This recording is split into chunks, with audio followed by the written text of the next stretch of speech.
Salam pemirsa setia Mata Ketiga. Hari ini kita akan bincang-bincang sejenak tentang mitologi Yunani. Mitologi Yunani mungkin yang paling kompleks dan luas dari semua mitos. Sama seperti semua mitos yang pernah dibahas Mata Ketiga sejauh ini, entah kapan munculnya kisah dalam mitologi Yunani ini. Sebuah kepercayaan mengenai lahirnya dewa dan dewi muncul di kalangan luas, jauh sebelum bumi terbentuk dan belum ada kehidupan di alam semesta ini. Hanya ada chaos. Dia dipercayai sebagai awal dari segala materi penciptaan dunia ini bersumber, merupakan sosok misterius pertama yang tidak memiliki wujud dan hanya menyerupai kegelapan. Alkisah bahwa dahulu kala ada beberapa cerita tentang pertarungan antara dewa-dewi, pertarungan antara dewa dengan Titan, dan bahkan pertarungan mereka dengan para monster-monster yang memiliki kekuatan luar biasa. Catatan tertulis paling awal dari mitologi Yunani dapat ditelusuri kembali ke epik Homer 3000 tahun yang lalu, yaitu Iliad dan Odyssey. Salah satu karakter terpenting dan inti dalam mitologi Yunani adalah Zeus, pemimpin para dewa. Tapi Zeus bukanlah dewa pertama dalam mitologi Yunani. Dewa pertama dalam mitologi Yunani adalah seorang dewi bernama Gaia yang lahir dari kekacauan. Hampir semua mitos kuno berawal dari chaos. Ini semua sesuai dengan teori Big Bang yang merupakan awal terbentuknya alam semesta. Mitologi Yunani penuh dengan dewa-dewa luar biasa yang mewakili beragam bagian kehidupan dan memiliki banyak pengaruh di dunia. Gaia atau Gaia adalah personifikasi ilahi dari bumi dan ibu pemimpin semua hal yang ada. Dia sering disebut sebagai Dewi Bumi, tetapi dia lebih dari itu. Dia adalah bumi itu sendiri. Sebagai salah satu dewa primordial atau dewa dan dewi yang lahir pertama, Gaia adalah personifikasi tubuh celestial yang menampung semua kehidupan. Dia menciptakan dewa langit Uranus.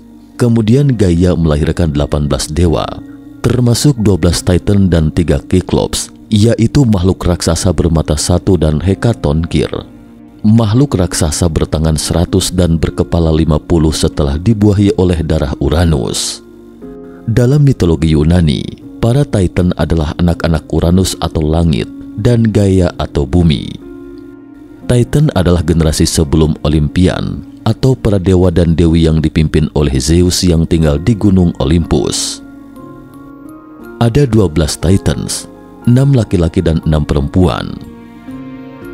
Titans laki-laki adalah Cronus atau Kronos, Lapetos atau Lapetus, Hyperion, Oceanus, Koeus atau Koios, dan Creus atau Krius atau Krios. Titans perempuan adalah Theia, Rhea, Mnemosyne, Phoebe, Thetis dan Themis. Atlas dan Prometheus yang merupakan anak-anak Lapetus juga dianggap sebagai Titan. Nama Cronus dalam mitologi Romawi adalah Saturnus yang diadopsi menjadi nama salah satu planet di tata surya. Kyklops makhluk bermata satu yang membuatkan senjata untuk para dewa.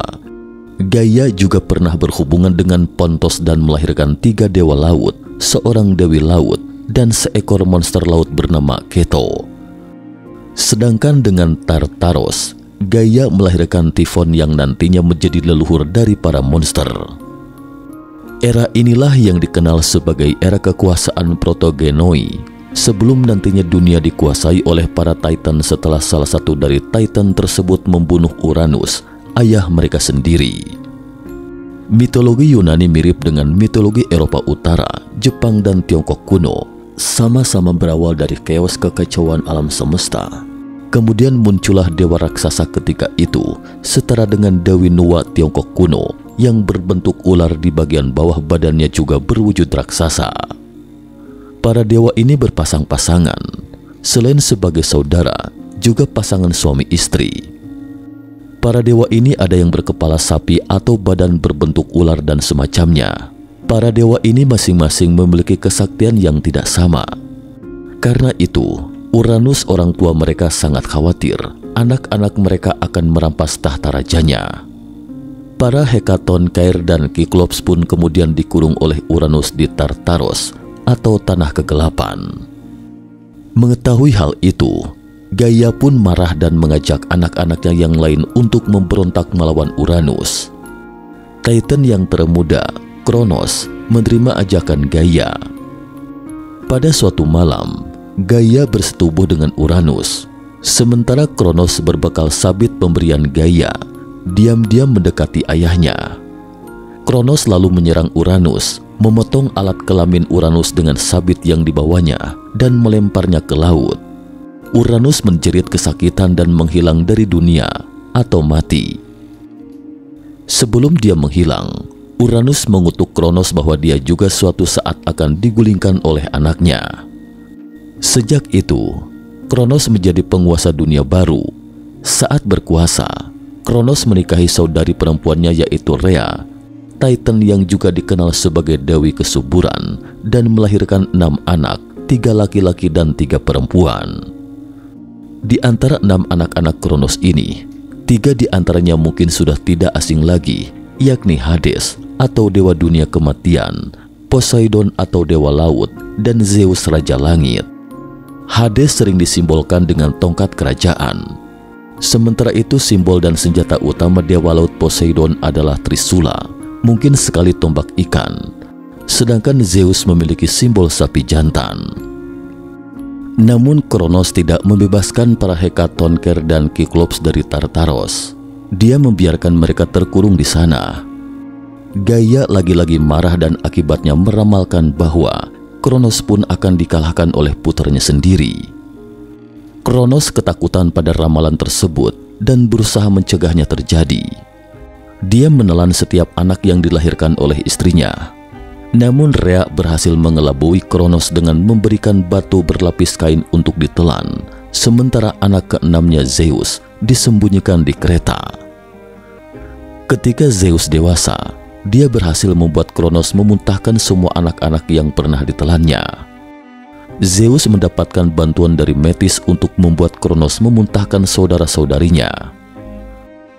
Titanomakia atau Perang Titan dalam mitologi Yunani adalah serangkaian pertempuran yang terjadi selama 10 tahun antara para Titan melawan dewa-dewi Olympus jauh sebelum keberadaan manusia.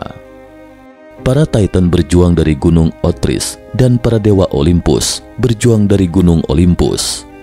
Perang ini terjadi karena Zeus dan saudara-saudaranya melakukan perlawanan terhadap Kronos, ayah mereka yang telah menelan mereka. Tidak semua Titan memihak kelompok Titan dalam perang ini. Semua Titan wanita memilih tidak terlibat perang. Okeanos memilih tetap netral, sedangkan Prometheus, Epimetheus, dan Styx beserta anak-anaknya berpihak pada Zeus. Tapi Zeus tetap butuh bantuan dalam melawan para Titan. Karena itu, setelah diberi saran oleh Gaia, Zeus membebaskan para Hekatoncheir dan para Kyklops yang dikurung di Tartaros. Keterlibatan para raksasa itu terbukti berperan banyak dalam perang tersebut. Para Kyklops membuatkan senjata-senjata hebat untuk Zeus dan saudara-saudarinya. Zeus memiliki senjata petir yang dapat membuat hujan petir dengan daya hancur luar biasa. Senjata Trisula untuk Poseidon yang dapat menciptakan ombak raksasa. Sementara itu, pemimpin para roh orang mati dan juga penjaga dunia bawah yaitu Hades merupakan salah satu dari 3 saudara utama Olympus. Hades tentu saja mengikuti perang Titan pada masa penciptaan Yunani. Dia dan saudaranya, Poseidon, menahan ketua para Titan yaitu Kronos. Menjadi salah satu pejuang dari perang Titan membuat Hades juga mendapat senjata legendaris seperti saudara-saudarinya. Senjata legendaris yang ia terima adalah helm tembus pandang atau yang dikenal sekarang adalah helm Hades. Helm ini memberikan kekuatan tembus pandang kepada siapapun yang memakainya. Hades menggunakan helm ini untuk menghancurkan senjata para Titan dengan cara menyelinap. Ia juga bersama Poseidon menyelinap ke belakang Kronos dan langsung menahannya agar Zeus bisa menghabisi sang Titan. Hades kemudian menjadi penguasa dunia bawah dan mengatur semua roh orang mati dari sana. Perang pun pecah antara para Titan dan dewa Olympus. Beberapa Titan memihak dewa Olympus, termasuk Prometheus yang merupakan Titan tercerdas. Para dewa Olympus berhasil mengalahkan para Titan dan mengurung mereka di Tartaros. Zeus lalu menjadi penguasa dunia, namun dia membagi wilayah kekuasaan bersama kedua saudaranya, Poseidon dan Hades, dengan Kyklops dan Hekatonkir yang memerintah dari Gunung Olympus setelah pertempuran 10 tahun. Namun para Titan yang terlibat dalam perang tersebut kemudian dikurung oleh Zeus di Tartaros, kecuali Atlas sebagai pemimpin dari para Titan. Atlas dihukum untuk menopang langit di pundak selama hidupnya. Konon hukuman ini jauh lebih berat dari sekedar dipenjara di Tartaros. Keputusan Zeus untuk memanjarakan para Titan di Tartaros ternyata membuat Gaia marah. Gaia pun bersetubuh dengan saudaranya Tartaros dan melahirkan anaknya yang terakhir, sesosok makhluk yang luar biasa berbahaya dan menakutkan. Dialah naga Typhon. Typhon adalah monster naga raksasa. Ukurannya sangat besar dan tingginya melebihi gunung tertinggi, bahkan kepalanya mencapai bintang-bintang. Typhon berwujud setengah monster. Di bawah lengannya terdapat 100 kepala naga yang siap memangsa apa saja, sedangkan di bawah pahanya ular-ular beracun bergulung-gulung. Bukan hanya itu, makhluk ini pun bisa menyemburkan api, menelan segalanya. Dia adalah salah satu monster paling mematikan dengan kekuatan semesta alam. Typhon yang mengemban misi dari ibunya kemudian menyerang kediaman para dewa Olympus. Saking kuatnya Typhon, para dewa hanya mampu melarikan diri agar bisa selamat karena semua senjata mereka tak mempan di hadapan Typhon. Tetapi di antara para dewa ternyata masih ada yang berani berdiri tegak menghadang sang monster. Adalah Zeus, sang pemimpin, yang berusaha mempertahankan kekuasaan yang telah direbut dengan susah payah dari para Titan. Zeus menghunus petirnya dan Typhon pun menerjang Zeus. Ketika Typhon semakin mendekat, Zeus tidak menyerang dengan petir tetapi dengan sabit batu peninggalan Kronos yang digunakan oleh Kronos untuk memotong alat kelamin Uranus, terluka oleh senjata legendaris tersebut. Typhon terluka parah dan Zeus merasa di atas angin dan terlalu percaya diri.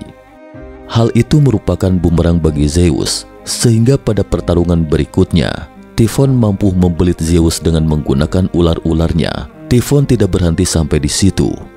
Dengan sabit batu peninggalan Kronos yang diambilnya dari Zeus, Typhon memotong urat di tangan dan kaki Zeus. Maka Zeus pun tak bisa lagi menggunakan petirnya dan semakin tidak berdaya. Typhon lalu mengurung Zeus di sebuah gua di Kilikia dengan dijaga oleh naga Delfin.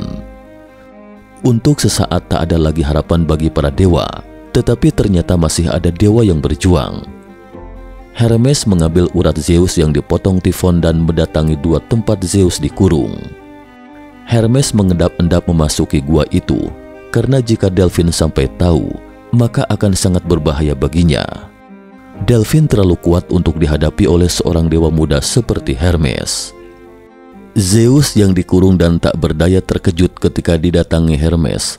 Tetapi setelah tahu bahwa Hermes membawa uratnya, keberaniannya timbul lagi. Hermes pun memasang lagi urat itu pada Zeus. Zeus yang bisa menggunakan petirnya lagi langsung pergi menghadapi Typhon. Kali ini dia bertekad untuk benar-benar mengalahkan sang monster. Zeus mengejar Typhon sampai ke Sisilia dan di sana mereka bertarung lagi. Typhon mengangkat gunung Etna dan hendak menjatuhkannya ke badan Zeus. Zeus dengan cepat menghujamkan petirnya dengan kekuatan penuh ke tubuh Typhon. Sang monster merasa kesakitan dan melepaskan gunung yang dipegangnya. Gunung tersebut jatuh dan menimpa tubuh Typhon sendiri. Typhon pun terjebak selamanya di sana. Walaupun begitu, Typhon tetap hidup dan terkadang memberontak ingin keluar. Gerakan-gerakan Typhon menyebabkan gempa bumi di daerah itu, sedangkan semburan apinya menyebabkan letusan gunung Etna. Singkat cerita, Zeus kemudian mengawini Metis yang kemudian hamil. Namun karena nubuatan akan ditinggalkan oleh keturunannya, dan Gaia juga memprediksi bahwa ketika istri pertama Zeus, yakni Metis hamil, dia akan memiliki dua anak yang luar biasa.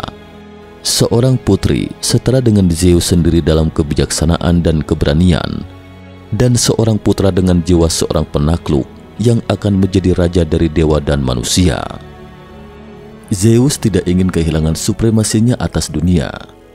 Atas saran Uranus dan Gaia, dia menipu Metis agar menjadi serangga dan menelannya.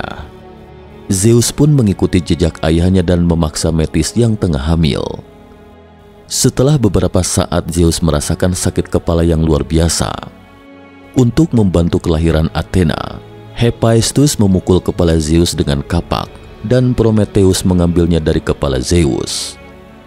Athena lahir sebagai wanita dewasa dengan baju besi emas mengkilap, dengan tombak tajam di satu tangan, sambil mengeluarkan teriakan perang yang keras. Belakangan, Zeus menikahi kakak perempuannya sendiri, yaitu Hera. Dari hubungan tersebut, keduanya memiliki beberapa keturunan, di antaranya Ares, Hebe, Hephaestus, dan Eileithyia. Kemudian ia juga menjalin hubungan dengan Demeter, padahal sang Dewi Panen merupakan kakak perempuannya sendiri, alias saudari Hera. Mula-mula, Demeter menolak segala rayuan dari Zeus. Namun raja para dewa tersebut menyamar menjadi seekor banteng. Dalam wujud tersebut, Zeus memerkosa Demeter dan akhirnya lahirlah Persephone. Di antara anak-anak yang dilahirkan para dewi dari hubungannya dengan Zeus adalah dewa cahaya Apollo, anak dari Zeus dan Leto dan saudara kembar Artemis. Selain itu juga Hephaestus, putra dari Zeus dan Hera. Dia adalah dewa yang pincang. Dia berperan sebagai pandai besi bagi para dewa dan sering membuat berbagai alat dan senjata yang sangat berguna bagi para dewa. Meski pincang dan buruk rupa, tapi Hephaestus memiliki istri paling cantik, yakni Aphrodite atau Afrodit, dewi cinta dan kecantikan. Ada beberapa pendapat mengenai silsilah dewi cinta Aphrodite. Beberapa penulis seperti Homeros dan Apollodoros mengatakan bahwa Aphrodite merupakan putri Zeus dengan Dewi Dion. Sementara yang lainnya seperti Hesiodos menyebutkan bahwa Aphrodite terlahir dari buih lautan yang terbentuk dari alat kelamin Uranus yang terpotong. Pendapat kedua menarik karena berkaitan dengan nama Aphrodite yang berasal dari kata apros atau buih. Sebagai seorang dewi cinta, ada hal yang cukup menarik pada diri Dewi Aphrodite, khususnya soal kisah cinta dan pengkhianatan yang dialaminya. Kisah ini menjadi salah satu kisah yang cukup ramai dibahas oleh para penggemar mitologi Yunani. Diketahui jika Dewi Aphrodite menikah dengan Hephaestus yang merupakan dewa metalurgi dan api. Hephaestus sering dianggap sebagai yang paling jelek dari 12 dewa Olympus. Diketahui bahwa pada akhirnya Dewi Aphrodite menjadikan Ares kekasih gelapnya. Ya, Ares di sisi lain merupakan dewa yang tampan dan gagah. Hal ini dikarenakan dia merupakan dewa perang dan dianggap cocok menjadi pasangan Dewi Aphrodite yang merupakan dewi kecantikan serta cinta. Dewa Zeus dikenal memiliki banyak anak, baik dari kalangan dewa atau manusia setengah dewa. Manusia setengah dewa memiliki kesaktian laksana dewa, tapi tidak memiliki usia seperti dewa.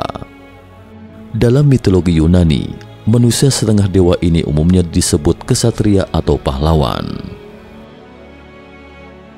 Prometheus dan makhluk pertama bumi. Setelah dunia tercipta dan para dewa telah memenangkan peperangan, daratan yang terhampar di bawah gunung Olympus masih belum terisi. Walaupun Gaia, dewi pertama, telah lama ingin menciptakan makhluk hidup untuk menempati bumi, akhirnya Zeus memutuskan bahwa sekaranglah waktu yang tepat untuk menciptakan makhluk hidup untuk menempati bumi, karena pada saat itu tidak ada monster di bumi dan bumi sedang berada dalam kedamaian. Zeus pun mulai menciptakan makhluk hidup untuk menempati dunianya yang indah. Prometheus adalah seorang Titan yang dikenal karena kecerdasan dan keahliannya.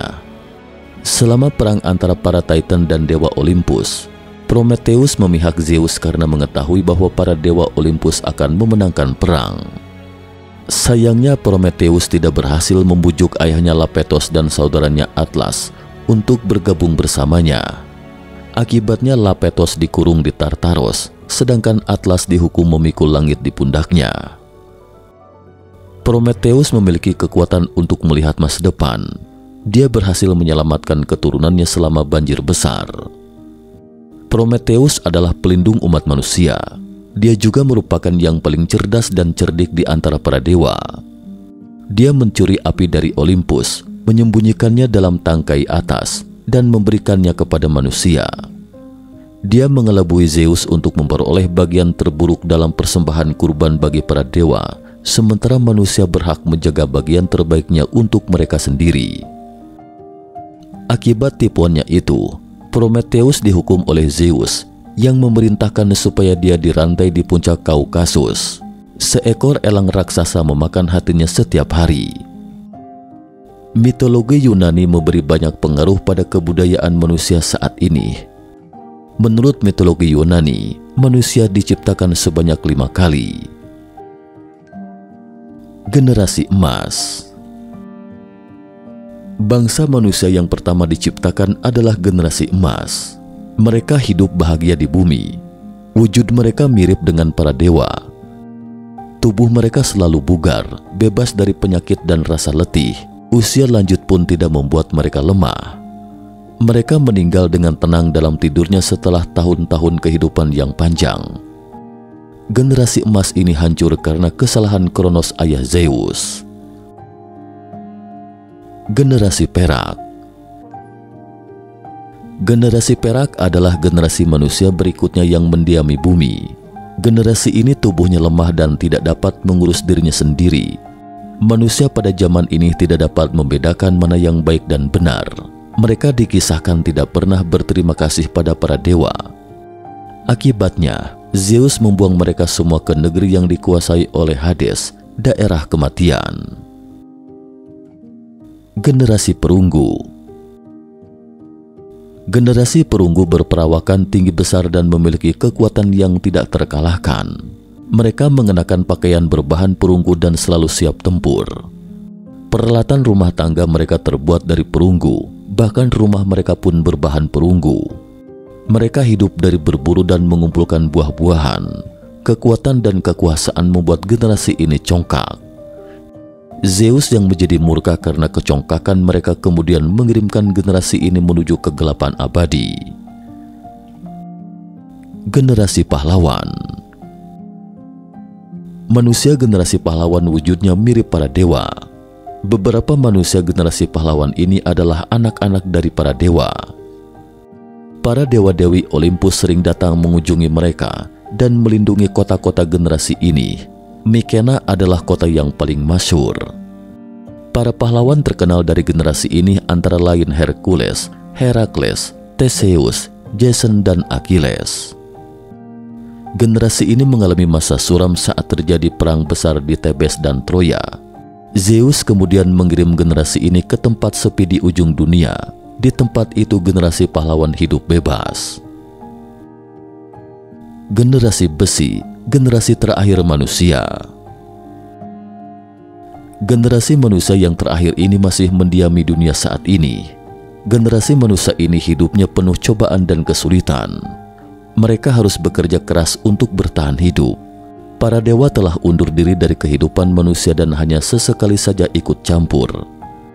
Generasi terakhir ini tetap memiliki kenangan akan generasi sebelumnya. Mereka tetap mengingat generasi pahlawan dalam kebudayaannya. Nah, itulah 5 generasi manusia menurut mitologi Yunani. Cukup sekian dulu topik kita hari ini. Jika suka dengan video mata ketiga, jangan lupa like, subscribe, dan share.